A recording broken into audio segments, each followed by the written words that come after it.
যার বাবা থেকেও নেই, সে পৃথিবীর সবচেয়ে অসহায় দুর্ভাগা। বাবা ডাকা, বাবার আদর পাওয়া, বাবার ছায়াতলে আশ্রয় নেয়া, এর মতো সৌভাগ্যবান ব্যক্তি মনে হয় পৃথিবীতে আর কেউ হয় না। এইরকম দুর্ভাগা বাচ্চাদের মধ্যে আমার ইয়ানাও একজন। 2.5 বছরের ছোট্ট মেয়েটা জানে না বাবার আদর কি, বাবার ভালোবাসা কি। আমার ভাইয়ের ছেলেরা যখন ওর বাবাকে বাবা বাবা বলে ডাকে, তখন ইয়ানাও মনের অজান্তে বাবা বলে ডেকে ওঠে।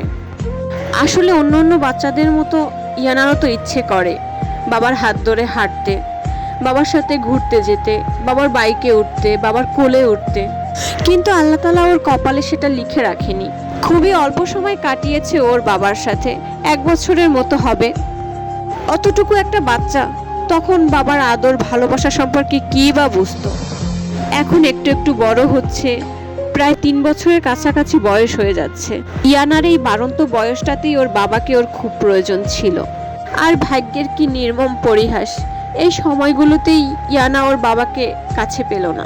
খুবই অল্প কিছু স্মৃতি ওর বাবার সাথে আছে ওর। যখন ইয়ানা একা একা বসে থাকে, তখন টিভির রিমোট নিয়ে, আমার মোবাইল নিয়ে ফোন কানের কাছে ধরে বলে, বাবা আসো, বাবা আসো। কিন্তু ও তো জানে না ওর বাবার কখনোই আসবে না। না, মানুষটা মরে যায়নি। হয়তো মরে গেলেও মনকে সান্ত্বনা দেয়া যেত যে পৃথিবীতে নেই। মানুষ মরে গেলে সেই কষ্ট সহ্য করা যায়, তো যে থেকেও নেই সেই কষ্ট কিভাবে সহ্য করব। আমার কথা না হয় বাদই দিলাম, ছোট্ট এই বাচ্চা মেয়েটার কি অপরাধ ছিল? আচ্ছা, কিছু কিছু পাষণ্ড বাবা কি ঠিক ইয়ানার বাবার মতোই হয়, যে বাচ্চার কোনো খোঁজ খবর রাখে না, বাচ্চাকে একটা ফোন দেয় না, বাচ্চার সাথে একটাবারের জন্য দেখা অবধি করে না? আচ্ছা, এরা কিভাবে পারে নিজের ঔরসজাত সন্তানকে এভাবে ছুঁড়ে ফেলে দিতে?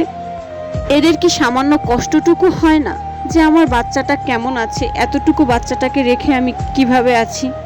দেখতে দেখতে আমার ইয়ানা বড় হয়ে যাচ্ছে, বাবা ছাড়াই বড় হচ্ছে। সবাই ইয়ানার জন্য দোয়া করবেন, যাতে ওকে আমি একা বাবা ছাড়া খুব ভালোভাবে মানুষ করতে পারি। আর সেই সব মেয়েদের বিচার আমি আল্লাহর উপরেই ছেড়ে দিলাম, যারা একটা সংসার নষ্ট করে, একটা বাচ্চাকে বাবা ছাড়া করে, তার বিচার আল্লাহই করবে। পৃথিবীতে এখনও এমন কিছু মেয়ে আছে যারা নিজের স্বার্থ চরিতার্থ করার জন্য এরকম সুখের সংসারগুলো ভেঙে দেয়। আল্লাহ ওদেরকে হেদায়েত দান করুক। ইয়ানার বাবা আবার নতুন করে সংসার সাজিয়েছে, সুখের সাম্রাজ্য গড়েছে। সে থাকছে বিশাল অট্টালিকায়, আর তার বাচ্চা অন্যের বাড়িতে বড় হচ্ছে। তবে ইয়ানার কাছেও কিন্তু সুখের কমতি নেই। ওর কাছে সবই আছে, হাসি, আনন্দ, সবাই ওকে খুবই ভালোবাসে। শুধু ওর একটাই অপূর্ণতা, ওর বাবা ওর কাছে নেই।